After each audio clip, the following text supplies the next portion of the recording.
On accueille pour ce dernier temps de discussion. Je ne m'attendais absolument pas à ce qu'on pose les questions d'adolescence et de politique sur la table précédente. On aurait dû rester dans des choses complètement ésotériques et psycho-machin. Hein. Donc on arrive sur la question politique, de la place qu'on a, nous, passeurs, éducateurs, adultes, dans ces processus-là. Qu'est-ce qu'on laisse faire, qu'est-ce qu'on laisse pas faire, qu'est-ce qu'il faut gérer, pas gérer. Les deux dernières interventions de Ludivine et de Chérine, je trouve poser des jalons pour, à un moment donné, à la fois laisser faire et essayer de faire différemment. C'est-à-dire nous renvoyer dans une ornière qui est qu'est-ce qu'il faut qu'on fasse dans ces cas-là. De cette ornière, on va essayer non pas d'en sortir, mais de peut-être de tenter un peu de la combler. On est avec Anne Diserbo, qui est aussi docteur, non pas en sciences de l'infocom, mais en sciences de l'éducation, qui va prendre la parole. Je vais le donner dans l'ordre, comme ça je me rappelle de l'ordre aussi qu'on vient de décider. Sonia Winter, qui est photographe et vidéaste, art thérapeute, et aussi doctorante. Mais on n'a que des doctorants.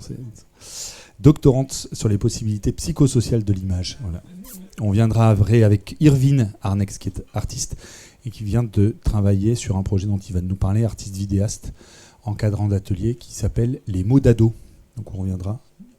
C'est ça, hein, les mots d'ado. Je confondais tout à l'heure, je disais les mots d'amour pour rebondir sur la table ronde précédente. Et puis nous terminerons avec Elsie Russier qui vient du Clémy. On connaît bien cette structure d'éducation aux médias qui est à Paris.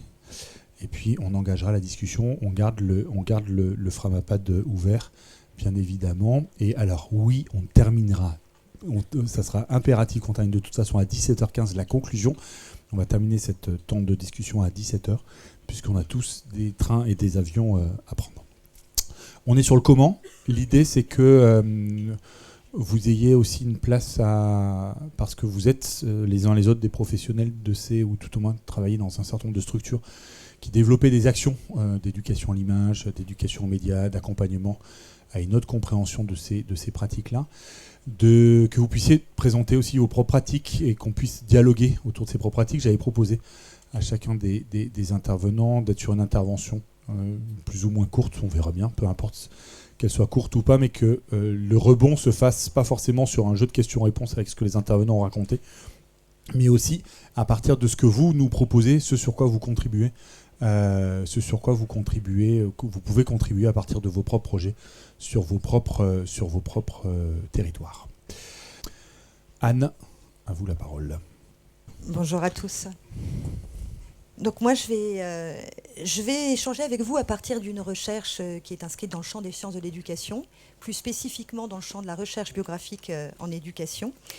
C'est une recherche qui a été menée avec une vingtaine d'adolescents de 13 à 16 ans qui ont livré dans des entretiens leur expérience de l'usage de Snapchat et de Facebook, qui sont les deux réseaux les plus utilisés par les plus jeunes. Voilà. Donc je me suis intéressée, je tiens à le préciser, aux usages ordinaires des réseaux sociaux. Donc ce matin, on a eu Instagram et YouTube. Cet après-midi, on a Facebook et Snapchat. Donc je ne vais pas rentrer dans les détails dans le peu de temps imparti, mais je vais juste m'intéresser ici en fait aux usages que font les ados de ces réseaux dans trois perspectives, qui sont donc premièrement prouver leur existence, prouver et se prouver leur existence, exprimer leur singularité dans un environnement qui pousse un peu à l'affirmation de soi. Deuxièmement, donc affirmer le lien social. Et troisièmement, pour se construire en interaction avec l'environnement. Alors, les images sur les réseaux sociaux associées à du texte sont des preuves d'existence. Elles rendent manifeste la singularité du caractère. La personnalité va s'afficher dans une mise en scène qui a été choisie, et c'est important. Donc le lieu, l'attitude vont révéler quelque chose de qui l'on est. Ici, ce qu'on voit, c'est une jeune fille qui se met en scène comme souriante, bien dans sa peau. Mais en fait, la plupart des photos, elles ont donné lieu à des essais avant d'être partagées. Et puisque l'utilisation du numérique offre cette possibilité d'effacer une mauvaise prise, d'éventuellement la retoucher, et donc finalement de choisir sa représentation de soi. Et finalement, comme on essaye un vêtement, on peut essayer à travers les images des personnalités. il y a aussi le fait qu'on peut proposer son image à un groupe plus ou moins restreint. Et je vais donner un exemple. Certaines jeunes filles ne vont donner à voir certains portraits d'elles qu'à un petit groupe d'amis proches. Des filles aussi. Elles vont pouvoir tester de cette manière leur féminité sans pour autant prendre le risque de s'exposer au regard des garçons et de se voir associer une image de séductrice ou d'allumeuse. Voilà. Donc, en fait, on s'aperçoit que les jeunes, ils s'inscrivent dans un processus de construction qui passe finalement par une exploration de possibles. Et une photo qui est postée, elle vient interrompre un moment, un instant en tout cas, le cours d'un récit de soi qui est en perpétuelle fabrication. Et elle l'interrompt par une affirmation éphémère, une forme de cristallisation de soi. Une nouvelle photo, chaque nouvelle photo qui est postée sur un profil vient en fait annoncer un changement, une nouvelle affirmation de soi. Et cette affirmation, elle pourra finalement offrir un sentiment assez rassurant d'être et de rester soi-même, malgré les transformations qui sont liées à l'adolescence, si la photo est approuvée en quelque sorte par d'autres. Et elle apporte alors la reconnaissance dont on a besoin. Donc ici, on peut voir les commentaires qui sont liés donc à une photo de profil qui vient d'être renouvelée. Et elles vont finalement, ces commentaires vont valider ou invalider la proposition de soi qui est postée. La réponse donc de l'auteur de la photo, Clara, est en elle-même une affirmation de soi, une affirmation identitaire, puisqu'elle assume sa position contre l'avis de Lola, et d'autant plus facilement qu'elle est appuyée par les commentaires un peu plus élogieux d'Audrey et d'Alice. On peut passer à la suivante. Alors ça, c'est la suite des commentaires. Donc là, on voit que la photo de profil, elle va être associée à une image animalière. Clara va évoquer lors de l'entretien l'importance pour elle d'apparaître comme ayant de l'humour. C'est une qualité manifestement très appréciée sur les réseaux sociaux. Et puis comme ayant un tempérament bien trempé, ce qu'elle va associer manifestement à un attribut masculin. Donc il y aurait beaucoup à en dire, mais ce n'est pas le propos immédiat. On peut passer à la suivante, merci. Alors l'usage des réseaux sociaux, il dépasse la simple affirmation de soi. Souvent, l'autoportrait, le selfie sont dénoncés comme des pratiques qui témoignent d'une montée de l'individualisme, du narcissisme. Mais l'identité qui s'affiche sur les réseaux sociaux, c'est une identité mise en dialogue. Et là, j'y reviendrai un peu plus tard. Et puis, les images constituent une preuve d'affiliation, d'appartenance à un collectif. Et l'adolescent, en fait, il ne se présente pas seulement lui-même comme singulier, ce qu'il fait aussi bien sûr, mais il se présente aussi avec les autres. Et il n'est pas rare que la photo du journal sur Facebook représente 2 personnes, voire davantage, qui vont associer en fait le ou les meilleurs amis du moment. Donc de fait, les photos postées sont souvent des signes de ralliement qui témoignent conjointement du développement d'amitié, d'une certaine popularité, et puis qui est aussi finalement garante de normalité. On le voit avec les photos qui sont en bas à gauche pour vous. Merci. Alors en matière de normalité, on peut remarquer que les photos présentent des critères de ressemblance. On a déjà vu tout à l'heure une photo de 2 autres ados dont l'une tirait la langue. En fait, les attitudes, le nombre de personnes vont témoigner de la présence de scripts normatifs qui donnent forme aux récits que les adolescents se font d'eux-mêmes. Et les entretiens montrent en fait que le script le plus commun dans les groupes que j'ai rencontrés, pourrait se résumer de la manière suivante. J'existe, je m'amuse avec mes amis, sans me donner trop d'importance, et cela me rend heureux. En fait, il est de mauvais ton d'apparaître comme déprimé, vulnérable ou autocentré. À l'inverse, l'humour et l'autodérision sont valorisés. Alors le penchant pour le rire et le travestissement va parfois permettre à la fois d'affirmer son existence et de prouver ses affiliations, sans s'exposer outre mesure dans des moments où il est nécessaire de s'apprivoiser, d'apprivoiser son corps.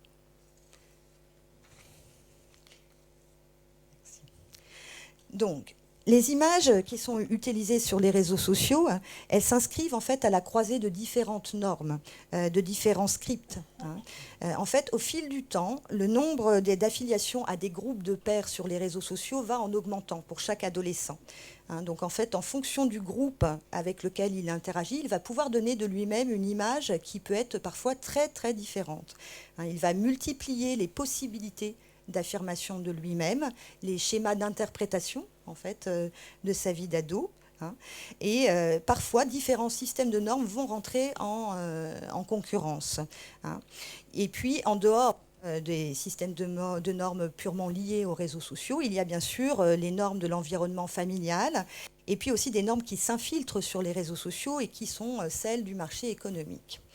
Donc là, le conflit de valeurs, en fait, il va parfois mener certains adolescents à refuser d'être sur les réseaux sociaux.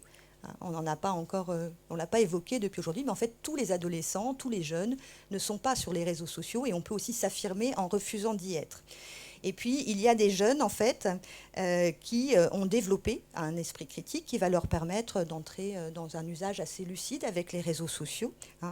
Je mène actuellement une nouvelle recherche sur la question du rapport d'influence sur les réseaux sociaux avec des jeunes un peu plus âgés, d'une vingtaine d'années. Ils affirment d'une manière générale qu'avec, en fait, le temps, et l'expérience, la distance critique se construit, tout en étant conscient d'avoir toujours, à un moment ou à un autre, été sous influence. Et puis, il y a les autres, ceux qui restent sous influence. Nous le savons, jeunes et moins jeunes courent un certain nombre de risques qui ont parfois été évoqués aujourd'hui, et je ne vais pas beaucoup revenir dessus, si ce n'est évoquer ceux qui sont peut-être moins spectaculaires que la surexposition de soi, le cyberharcèlement, etc., qui sont en fait les risques d'influence par les publicitaires, qui font des usagers des réseaux sociaux des cibles de marché. Alors on sait que bien sûr les jeunes peuvent prudemment et puis en fonction de leur popularité contribuer à faire évoluer en fait des codes, des normes en matière de consommation. Certains développent même des groupes sur les réseaux de consommation alternative, mais néanmoins beaucoup de codes sont initiés ou en tout cas sont repris par des publicitaires très attentifs qui ne manquent pas d'utiliser en fait les influenceurs pour faire du placement de produits. On l'a déjà évoqué ce matin. Mais pour ce qui concerne un risque important, celui de la blessure narcissique, qui peut conduire à des drames, il faut bien comprendre qu'en fait, ce n'est pas juste un objet corps, et là je reprends l'expression de David Le Breton, qu'on expose quand on met une image sur Internet, et d'autant plus quand on est encore fragile ou vulnérable, c'est soi en tant que personne. Donc dès lors, en fait, on comprend que les enjeux de la médiatisation de l'apparence sont très très importants, et que si les réseaux sociaux constituent, j'en suis convaincue, et on ne le souligne pas toujours assez, un espace de construction de soi émancipateur, où il est possible de s'affirmer, d'affirmer ses liens sociaux, de développer son pouvoir d'interagir avec son environnement. Il incombe tout de même d'en mettre à jour et d'en limiter les dangers en faisant des choix pertinents en matière d'éducation, ce qui nous réunit aujourd'hui. Et donc je voudrais juste terminer en un mot avec un projet que je suis en train de monter, donc une recherche action formation avec ces jeunes d'une vingtaine d'années. L'idée de cette recherche, c'est en fait avec eux de produire du savoir, mais de produire aussi une formation qu'ils pourraient eux-mêmes dispenser à des plus jeunes pour développer une certaine distance critique par rapport à l'usage des réseaux sociaux. Voilà, je vous remercie. Merci beaucoup Anne. On va continuer, prolonger ce que tu viens d'évoquer avec cette question que tu ouvres en disant à quoi on accompagne et à quoi on éduque, par le travail de Sonia et puis le travail d'Irvine, l'un puis l'autre, au travers d'ateliers qui remettent en jeu la question que je soulevais tout à l'heure en fin de précédentes discussions, les questions d'art, et comment vous abordez, Sonia puis Irvine, ces choses-là. Alors, bonjour, je vais m'appuyer sur 2 séries d'exemples de films qui ont été réalisés dans des ateliers encadrés. Alors le premier exemple... Tu travailles où? Alors, Parce que j'ai dit c'est extrêmement simple ce que j'ai dit sur toi. Je vais essayer de le placer progressivement. Donc il y a un premier exemple en fait qui est un atelier individuel où je suis impliquée personnellement, donc en tant que vidéaste et art-thérapeute, mais aussi en tant que patiente. Vous allez voir sur le canapé. Donc en me prêtant au jeu du récit de soi. Et ensuite, je présenterai une deuxième série d'exemples de films qui ont été réalisés à la Maison du Geste et de l'Image, donc la MGI à Paris. Et il y a dans la salle Laurent Genillet, que je remercie de m'avoir transmis les films, dont je vais montrer quelques exemples. Donc là, dans cette deuxième partie d'exemple, ce sont des ateliers collectifs. Et là, je suis plus impliquée d'un point de vue extérieur, puisque en tant que chercheuse et doctorante. Voilà, peut-être que j'aurai l'occasion de parler un petit peu plus longuement de la thèse ensuite. Donc pour le premier exemple, on va voir trois extraits d'une vidéothérapie que j'ai réalisé avec la complicité du docteur Lauren Johnson au Canada. Donc c'est une psychothérapeute canadienne et c'est une des rares à avoir écrit ou participé à un ouvrage collectif sur la vidéothérapie, parce qu'il y a très peu d'ouvrages sur la vidéothérapie. Donc c'est un travail complémentaire que j'ai fait avec elle de façon à expérimenter moi-même le récit de soi pour pouvoir ensuite accueillir le récit d'autres personnes en connaissance de cause.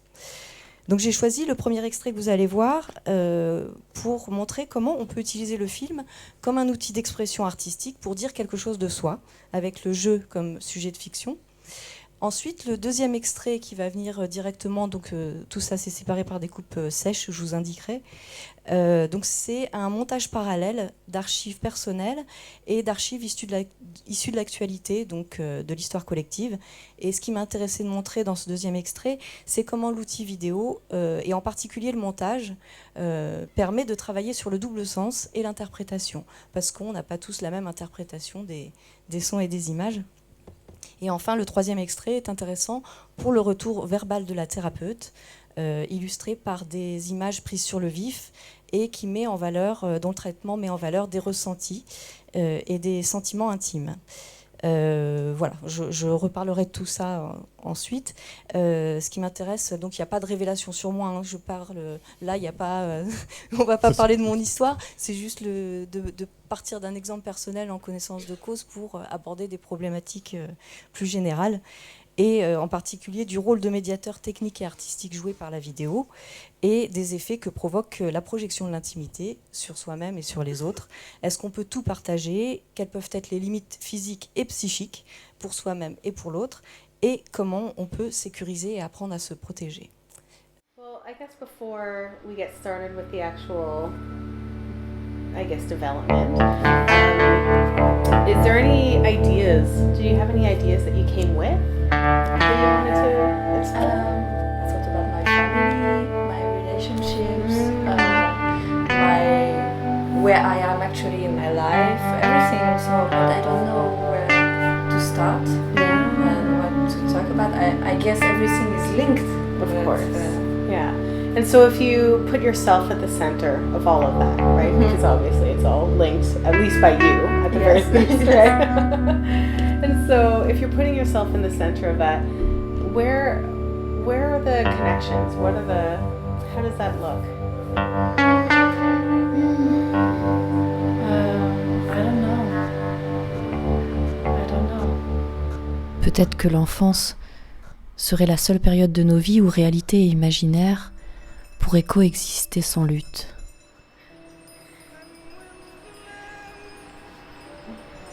You made mention of sort of hiding, and which makes, and then of course the natural question for me is, well, then who are you? And the other thing is, where are you going?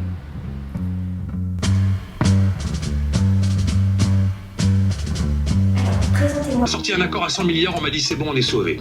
En octobre 2012, on sort un accord à 1000 milliards. Et on me dit encore qu'on est sauvé. Souvenez-vous, en 2008, un certain Kerviel fait perdre 5 milliards à une banque, on en a parlé pendant un an. Il y a quelques semaines, un trader d'UBS, une banque suisse, a fait perdre 2,2 milliards, on en a parlé pendant quelques jours seulement.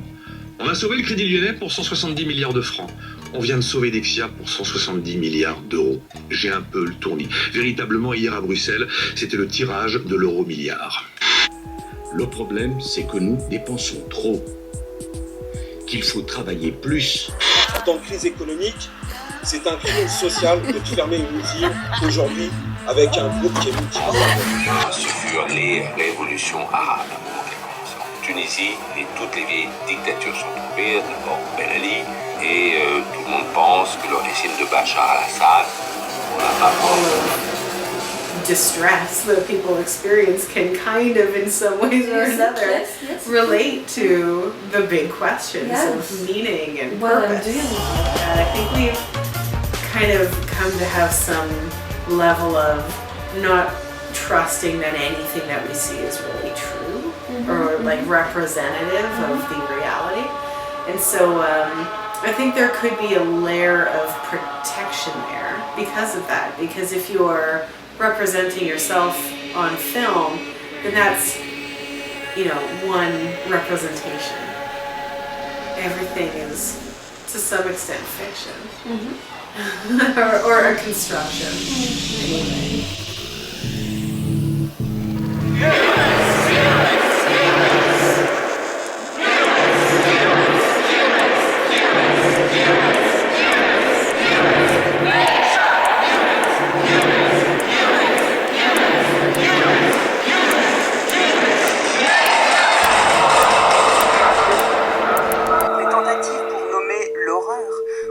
Justice à l'émotion en faisant l'effort de lui trouver des mots, en état de sidération, en état de sidération, en état de sidération. But I think that there's a way to address those questions because they're so big and they're so endless. There's a way to address them that's very headspace, very philosophical, and there's a way to ask them and explore them in a way that's very earthy, very, you know, embodied.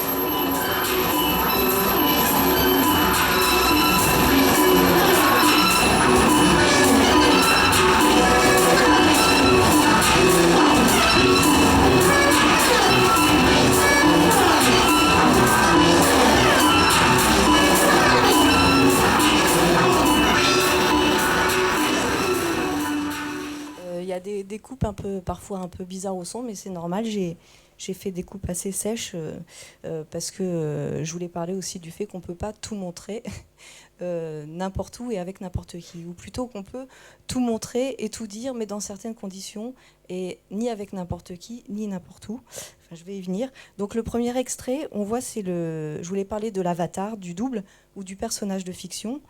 Et comment on peut se cacher derrière un personnage ou derrière une mise en scène, la mise en scène n'excluant ni l'authenticité ni la vérité. Et donc la fonction cathartique du cinéma est aussi de pouvoir exprimer, gérer et montrer des émotions ou des sentiments sans passer par le langage verbal. Alors il y a des effets positifs au fait de parler à la première personne. Donc par exemple explorer des identités multiples, pouvoir se cacher pour exposer des parties de soi-même dans l'anonymat, partager des points de vue avec une communauté, aborder des problématiques qu'on ne pourrait pas faire autrement. Voilà. Il y a d'autres choses, hein, mais je passe vite. On peut aussi parler des risques, parce que l'avatar ou le personnage de fiction ne permet pas toujours de se protéger convenablement. Il pourrait permettre de se protéger en apparence, mais finalement l'engagement est toujours le même à l'intérieur. Et donc on n'a pas tous le même système de protection, on n'a pas tous la même histoire, et on a des failles différentes où l'autre peut venir piquer et s'engouffrer. On voit que certaines critiques peuvent être plus difficiles que d'autres, et globalement quand on s'engage et qu'on montre quelque chose de soi, généralement on attend une validation, on attend comment l'autre va venir valider ou non des parties de soi. Donc la difficulté, c'est de pouvoir se dissocier de son personnage de fiction et de trouver la juste distance de façon à ne pas se mettre en danger. C'est l'acteur Benoît Poelvoorde qui dit moi, on me dit que je prends des risques en choisissant tel ou tel rôle. Je suis désolée, je suis juste acteur, je ne me mets pas en danger, je ne suis pas un reporter de guerre. Mais le truc, c'est que Benoît Poelvoorde, lui, c'est un acteur, c'est son métier. Et ça s'apprend, en fait, de trouver vraiment la juste distance et de pouvoir se protéger derrière une carapace et un personnage. Donc. Le deuxième extrait, je l'ai choisi pour évoquer le rôle spécifique du montage, qui permet ici de mettre en parallèle l'intime et le collectif. Donc les images sont assez communes, plus ou moins sensationnelles, comme on peut en trouver sur Internet. Et le film permet de superposer des représentations du réel et des représentations d'images mentales. Et on ne va pas tous avoir la même interprétation de ce qui se passe selon nos références, nos histoires personnelles. On pourrait parler également du son et de la musique. Par exemple, telle musique va connoter quelque chose pour l'un et pas pour l'autre.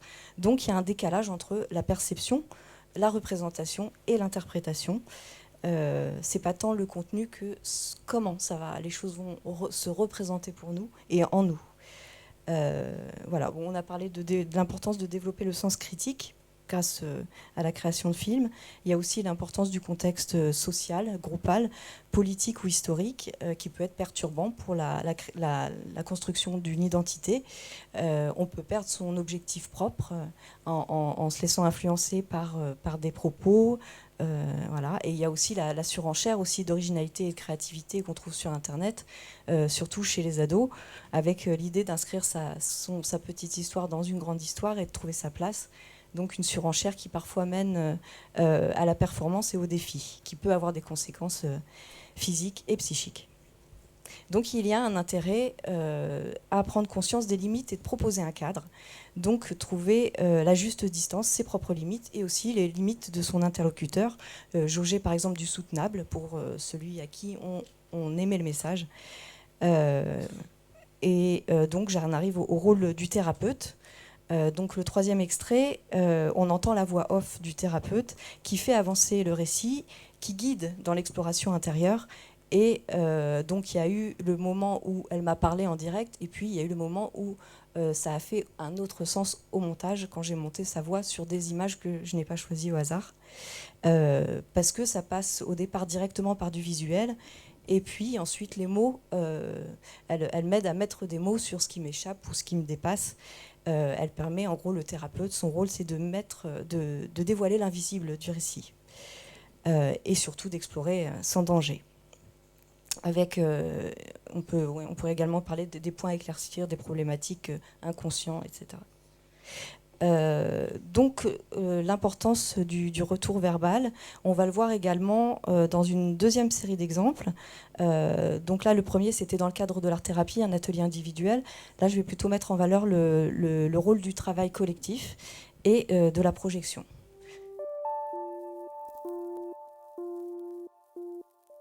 On dit que le temps change les choses, mais en fait, le temps ne fait que passer, et nous devons changer les choses nous-mêmes.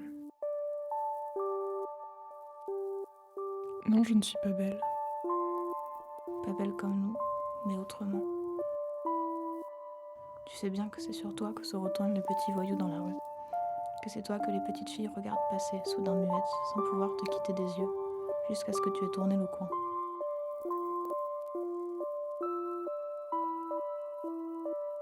Comprendre, toujours comprendre.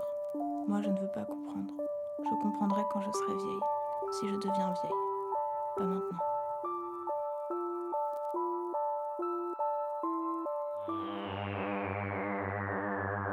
Il n'y a qu'une chose plus désagréable que de faire parler de soi. C'est de ne pas faire parler de soi.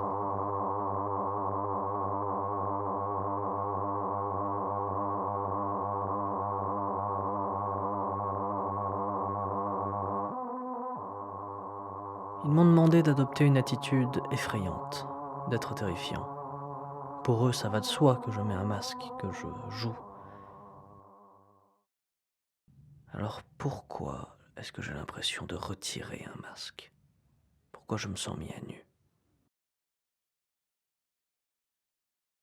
Je sais que je ne suis pas fou, mais se pourrait-il que la folie soit en moi? Peu importe. Si tel est le cas, alors tant pis, c'est moi. Ou en tout cas, c'est en moi.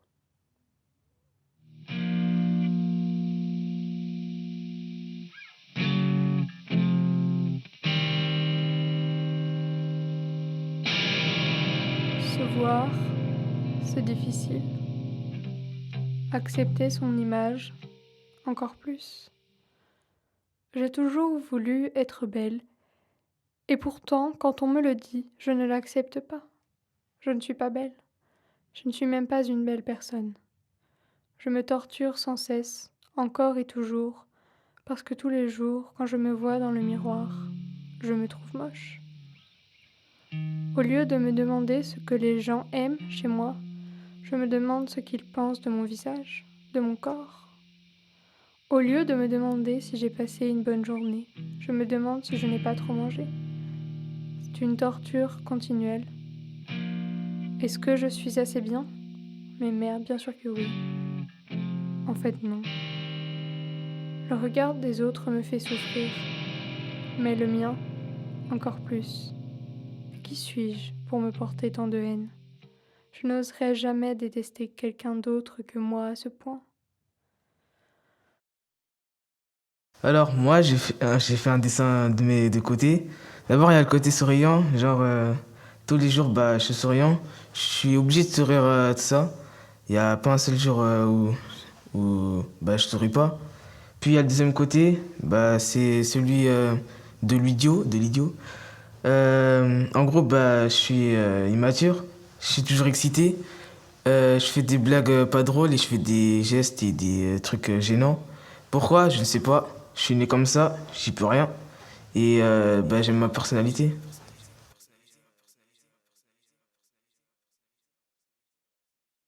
Je n'ai rien à dire sur moi, car vous n'avez rien à savoir sur moi. C'est quelque chose qui n'est pas censé vous intéresser. L'humain est une espèce principalement égocentrique qui n'est intéressé que par soi-même. Sur le premier dessin se trouve un personnage qui représente l'une de mes personnalités. C'est le côté sombre de moi. Parfois, je préfère rester seul et écouter de la musique, déprimante, puis je pense. Sur le deuxième dessin se trouve aussi l'une de mes personnalités. Celle-ci est amicale, car j'aime beaucoup le contact avec les autres et j'aime partager. Malgré ma tête de personne toujours heureuse et amicale, je me cache en vérité derrière deux grandes personnalités totalement opposées. Je suis amical et à l'écoute des personnes que je connais et je vais ainsi vers eux. Ma personnalité la plus importante est la timidité, car même si je suis amical, je n'irai pratiquement jamais vers une personne de mon âge sans qu'elle ait fait le premier pas, donc je resterai sûrement seul jusqu'à ce que quelqu'un le fasse.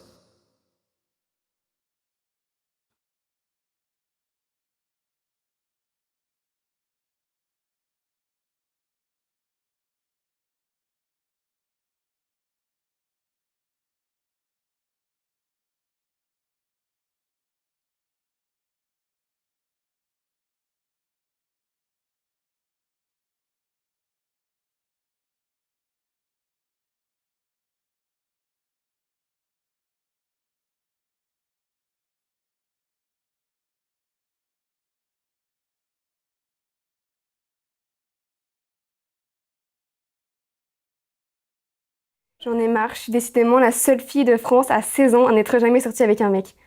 Il y a pas longtemps, il restait Myriam et Jeanne, mais c'est fini.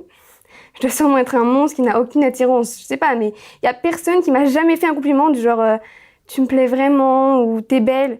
Je sais que je suis pas belle, mais bon, il doit bien y avoir quelqu'un qui me trouve belle dans ce monde. Pourquoi j'ai pas le droit à ça, moi? Je supporterais pas de passer mes 17 ans sans avoir eu de copain, pourtant c'est ce qui risque d'arriver. Hein. Putain, mais qu'est-ce qui va pas chez moi? Pourquoi je suis pas sur cette planète? Pourquoi je suis pas bien? C'est horrible. Je déteste ce texte. Qu'est-ce qu'il y a? Je sais pas.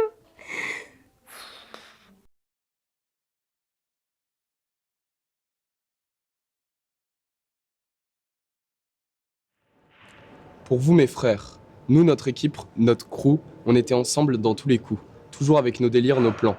Nos mères peuvent nous gueuler dessus comme si on était leurs fils. Ah, la belle époque. Quand on sortait, on marchait en bande dans Paris.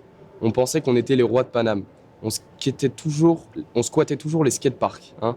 Escrix, 1995, l'entourage, on a toujours été différents des autres, nous sommes toujours ensemble, toujours unis. Je suis un rêveur et un artiste et fier, nous avons réussi. Je suis Fennec, la plume, le feu, pour mes frères, One Love. Tout à fait, tout à fait. En fait, on est tous les rois de Paname. C'est le fait de la grande ville qu'est Paris, surtout le soir, quand on se balade un petit peu en bande, que ce soit à 3, 4 ou à 8 ou à 20, c'est vrai qu'on a l'impression d'être petit dans un grand truc, mais d'avoir le contrôle dessus. Et je comprends ce sentiment de fraternité qu'il a avec ses amis et que j'ai aussi avec les miens, et qui fait que quoi qu'il arrive, quoi qu'il se passe, on a l'impression d'être plus fort que tout parce qu'on est ensemble. Et c'est vrai que tout seul, chacun individuellement, on est presque maintenant tout nu par rapport à quand on est réunis et qu'on est vraiment fort, je pense. On s'appelle La Clique. Et là, au lycée, ça y est, on est un groupe fermé. Genre, on est une secte presque, en fait. Personne ne peut rentrer dans La Clique. C'est nous, La Clique, c'est nous les 8. Et les gens, des fois, ils nous disent ouais, pourquoi on n'est pas invité, machin. C'est une soirée clique, on est tous les 8. Toi, tu peux pas venir parce que sinon, tu vas amener ta pote, qui va ramener ta pote, qui va ramener. On est tous les 8, c'est tout. C'est ça, quoi.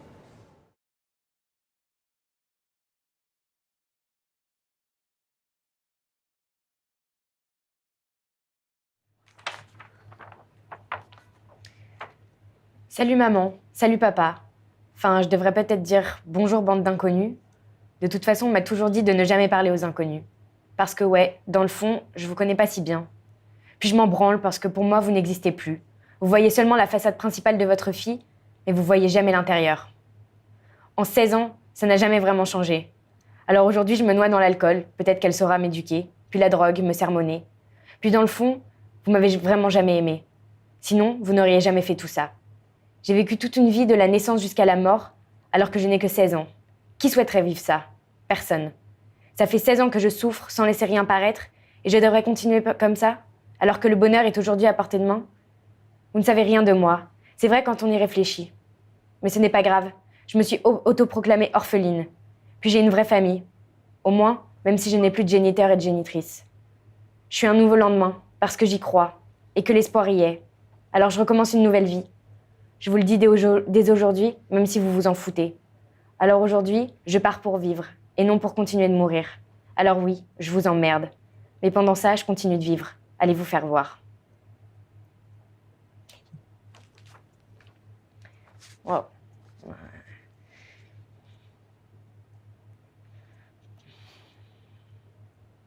C'est compliqué. C'est compliqué de dire ce que j'en pense parce que c'est horrible, je m'identifie beaucoup parce que j'ai l'impression que c'est complètement quelque chose que j'aurais pu écrire parce que ça résume plutôt bien l'état d'esprit dans lequel je me trouve. Mais pareil, je pense que c'est générationnel en fait. Cette espèce de, excusez-moi pour l'expression, mais fuck les parents. Parce que ça représente l'autorité et qu'à l'adolescence, on a tous un problème avec le mot autorité, surtout parentale. Et puis... on a l'impression qu'ils n'ont jamais rien fait pour nous, qu'ils sont pas là, qu'ils sont absents, qu'ils se concentrent que sur nos notes, sur les choses superficielles en soi, et pas sur la personne qu'on est en train de devenir ou qu'on a été ou qu'on voudrait être. Et l'adolescence, c'est ça en fait. C'est juste apprendre à se dire que les parents ne sont pas là. Et du coup, maintenant, c'est à nous d'être nos propres parents et de nous construire. Seul ou pas seul.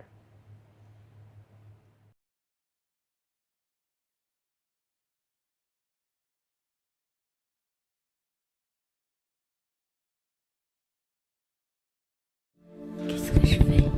Oui, qu'est-ce que j'ai fait? Voilà, là c'est bien. Ouais, mais on voit rien là, putain. On voit R. Salut toi.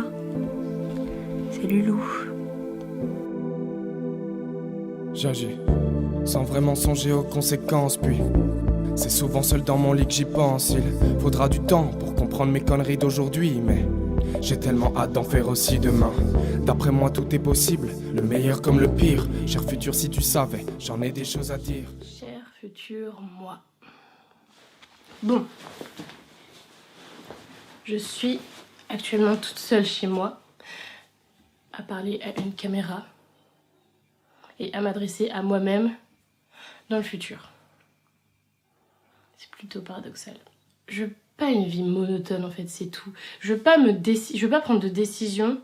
Je veux pas me dire tiens, je ferai ce métier-là, je le ferai toute ma vie et voilà. Et ensuite vivre pour faire ce métier-là, c'est-à-dire que toute ma vie sera consacrée à une seule envie. Enfin, je sais pas, c'est super bizarre, mais je veux pas de ça en fait. Je veux juste faire plein de trucs différents, faire des études où ce sera du grand n'importe quoi parce que je saurais absolument pas ce que je veux faire. Genre, ce sera le gros bordel. Et du coup, ce gros bordel me permettra de vivre plein de trucs de ouf. Genre, j'aurai plein d'expériences différentes. Comme par exemple, faire mon service humanitaire, j'aimerais bien. Comme faire mon service civique et puis faire plein de trucs dans le monde, aider des gens. Mais aussi faire fille au père à Chicago, comme ça je découvre des voyages et tout. Ouais. J'espère que t'as trouvé la place, t'as trouvé la place pour faire tout ce qui te plaît en fait en même temps, tu vois. Faire un peu des mélanges, tu vois, c'est-à-dire mélanger des choses qui vont pas du tout ensemble, tu vois. Voilà. Ta vie ressemblera un peu à du n'importe quoi comme ça. Mais ce serait trop cool. Oh là là. Est-ce que...